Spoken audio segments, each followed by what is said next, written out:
It's our turn surely. Old ghosts in the rafters still talk about the days that we came close. But the huddle feels different now. Every eye locked, every jaw said, we all know.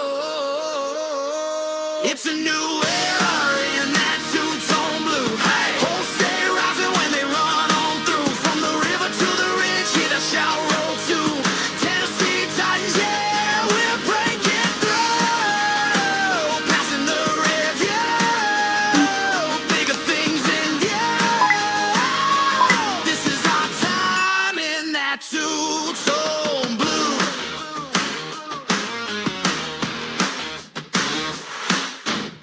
She's talking plays in the driveway, pretending that the clock's down to 3.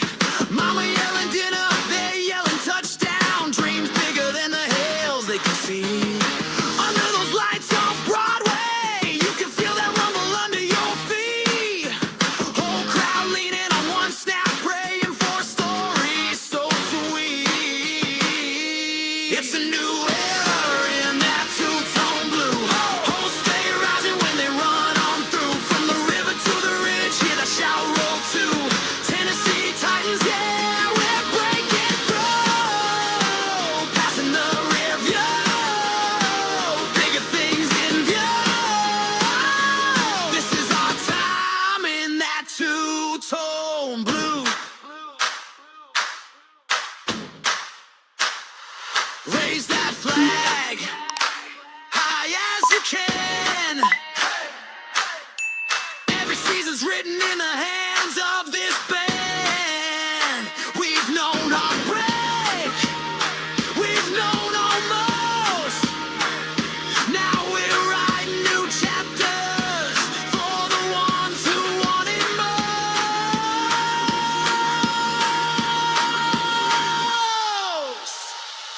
It's a new era in that two-tone blue. Hosts stay rising when they run on through. From the river to the ridge, hear that shout roll to Tennessee Titans, yeah, we're breaking through. Passing the review, bigger things in view. This is our time,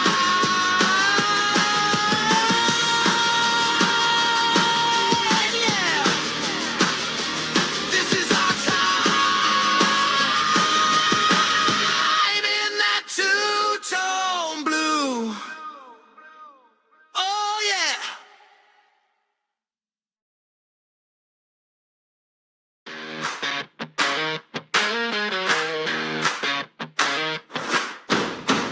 New paint on the pylons, fresh name on the back of the jersey.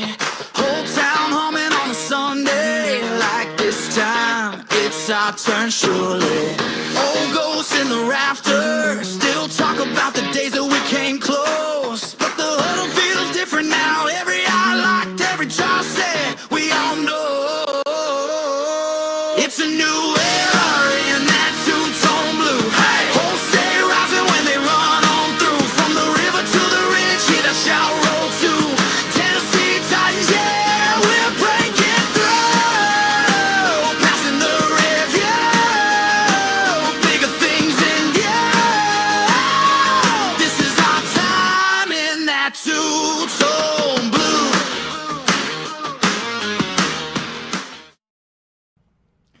What's up, Titans Nation? Welcome in to the What's Shaking 615. I am your host, Lee Hillis, and we are on part 4 of our Around the NFL division by division.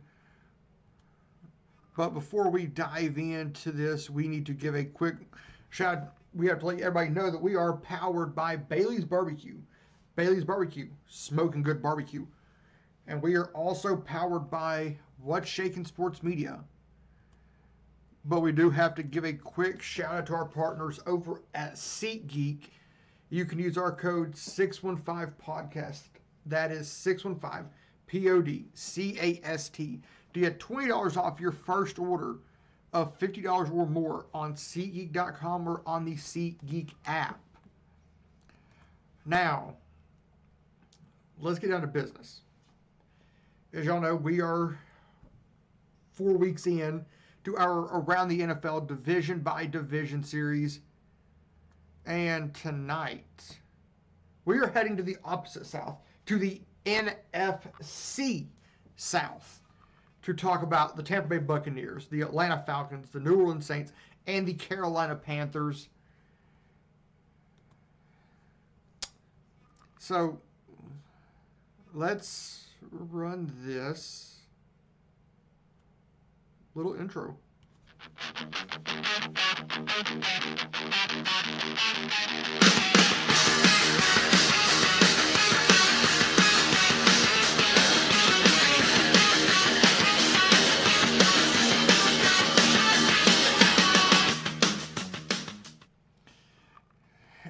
And so, yeah, we are heading in. We are talking about the NFC South tonight. And so, what team are we talking about first, y'all think? If you're watching, drop it in the comments and let me know what division you think we're going to talk about first tonight. Or if you're coming back later to watch it, we are talking, first team we're talking about, which is ATL, ATL. We been on it, can you tell? ATL, ATL. Whole city ring the bell. ATL, ATL. From the south we do it well. ATL, ATL. Bump that ride, break that spell. You heard that right. We are heading to the ATL, Atlanta, Georgia, to talk about the Atlanta Falcons, who made a big move this offseason in hiring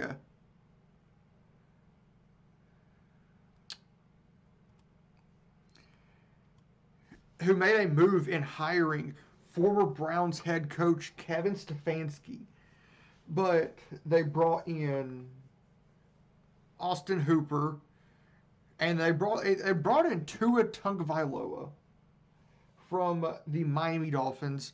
Brian Robinson also came in, Juwan Taylor on that offensive line, and they extended Kyle Pitts.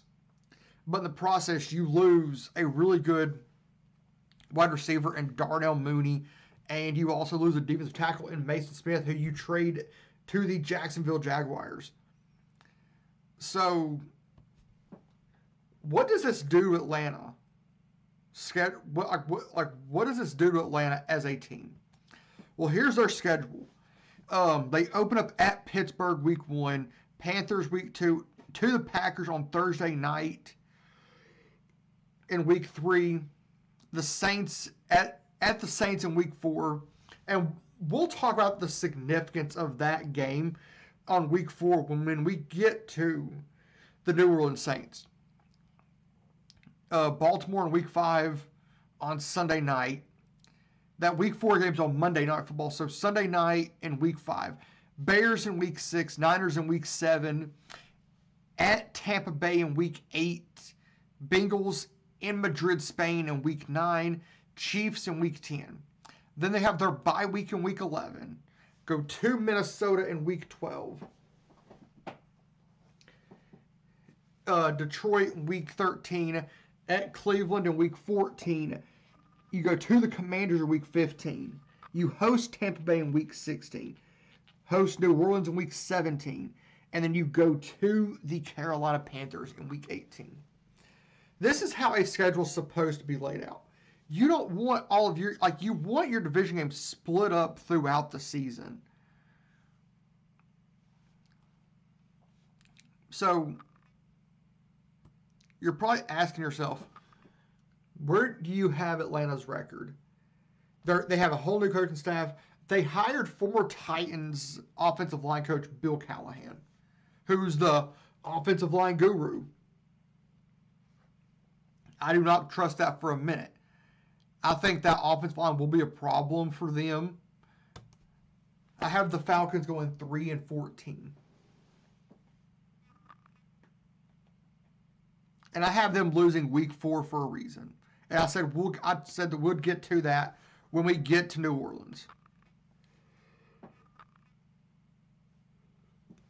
So I have them starting off 0-5 before they win back-to-back games in week 6 and week 7.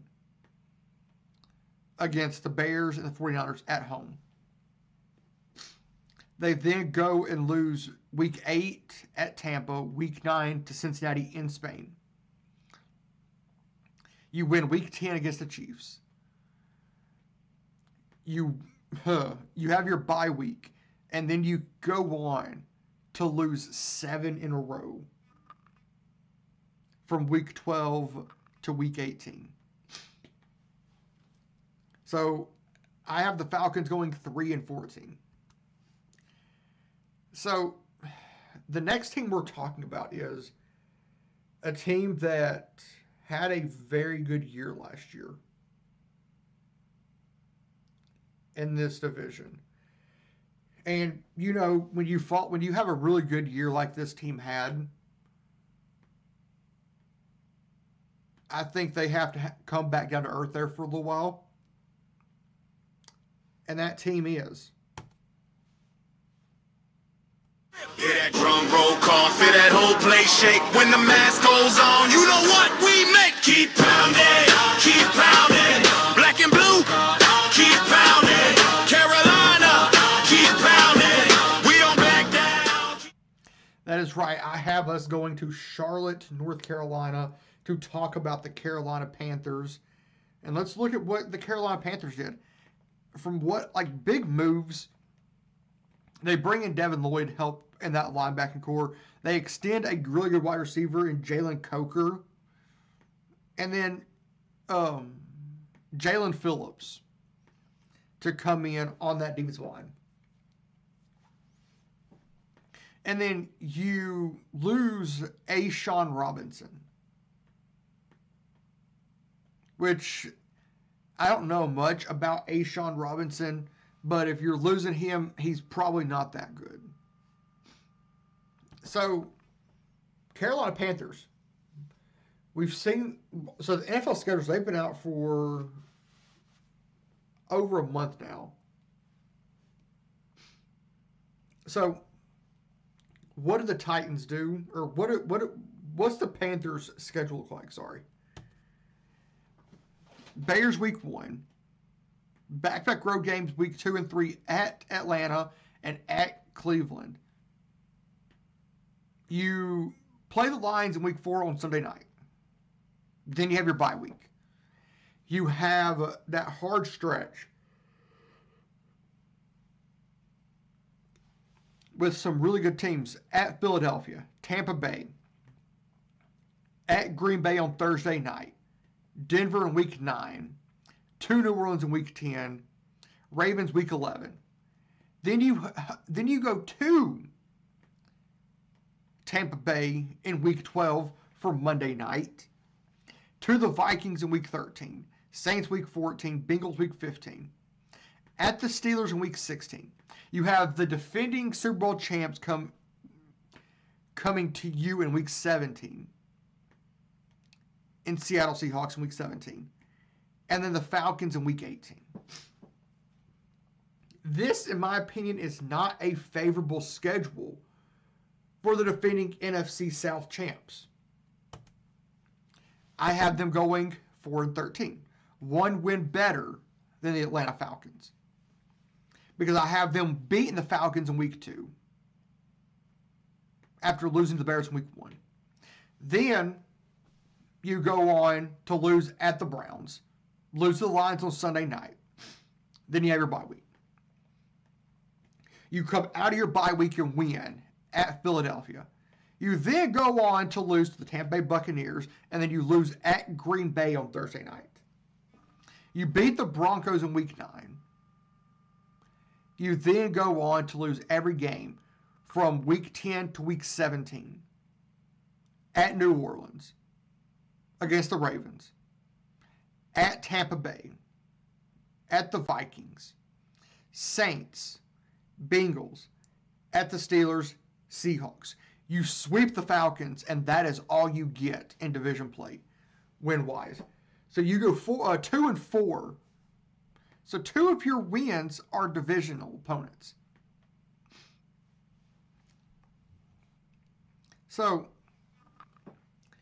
if you're watching this and you're in the comments tell me what you're thinking so far, because I have Atlanta at 3-14. I've got the Carolina Panthers at 4-13.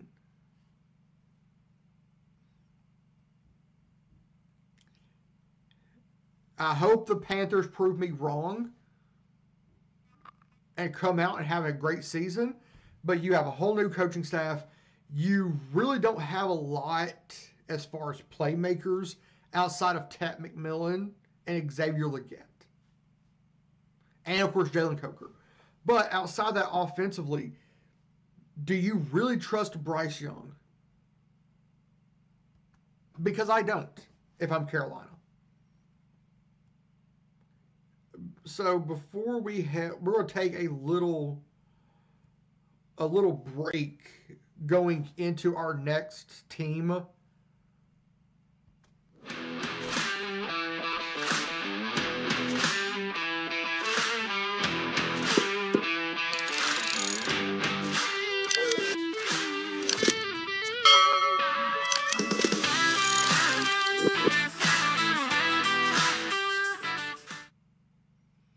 Welcome back in. So, as you know, we are going through the NFC South tonight. And what do you think the next team we're going into?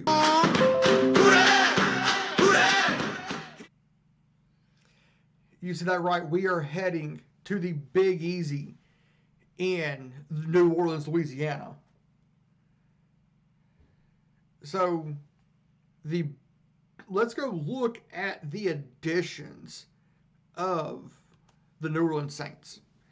They go add Ty Chandler in the backfield with who I think is going to end up being Alvin Kamara back there with him. Tight end Noah Fant. They trade for Tyree Wilson from the Las Vegas Raiders. And they bring in my opinion, the best kicker in the UFL in Tanner Brown. There's only been one other NFL kicker come out of the UFL. If you don't know who it is the Dallas Cowboy kicker, Brandon Aubrey. But in the process of bringing those four guys in, you lose Jeremiah McClendon and Damian Alford.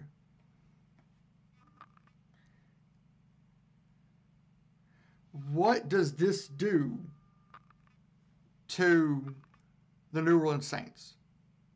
Well, let's look at their schedule.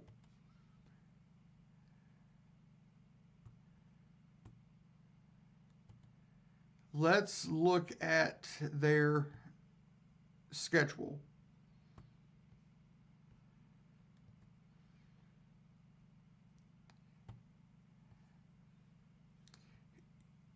You host the Lions in week 1. Host the Ravens in week 2. At the Raiders in week 3. Or you go to Detroit in week 1. At the Ravens in week 2. Raiders week 3. Falcons week 4. At the Raiders in week 3. So the significance behind that week 4 game against Atlanta. That game right there is being deemed the 25th or the 20th anniversary of the first game back in the Superdome after Hurricane Katrina. So that game right there holds a lot of significance there in the city of New Orleans. You then host the Vikings, go to the Giants in week 6. You host the Steelers in Paris,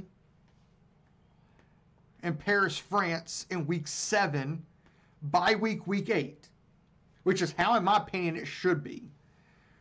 You host the Browns in week 9. You host the Panthers week 10. Go to Chicago in week 11. Go to Cincinnati in week 12. Packers week 13. At the Panthers in week 14. At the Buccaneers week 15. Arizona week 16. At the Falcons week 17. And then you host the Tampa Bay Buccaneers in the final game of the year. I'm going to say this. I think there should be some type of excitement around New Orleans this year, because I have them going 7-10. Yeah, it's still a losing season, but you manage to win. You manage to go out and win week 4, which is your first division game of the year. And it's at home. As I said, there's very big significance around that game. That game, to the date, is 20 years since the first game back in the Superdome after Hurricane Katrina. Week 5, you have the Vikings. So, when you go to Paris in week 7, I have the Saints at 3-3. In my opinion, they are in the thick of that divisional race.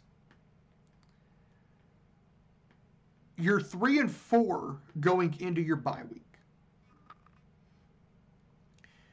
because you go Paris and lose. Week 9, come out of your bye, you lose to Cleveland. Week 10, you beat the Panthers. You then go on a 3-game losing streak at the Bears, at the Bengals, Packers. You beat the Panthers in week 14. You lose at the Buccaneers week 15. You beat the Cardinals and Falcons back-to-back in weeks 16 and 17. But then you lose week 18 to Tampa Bay.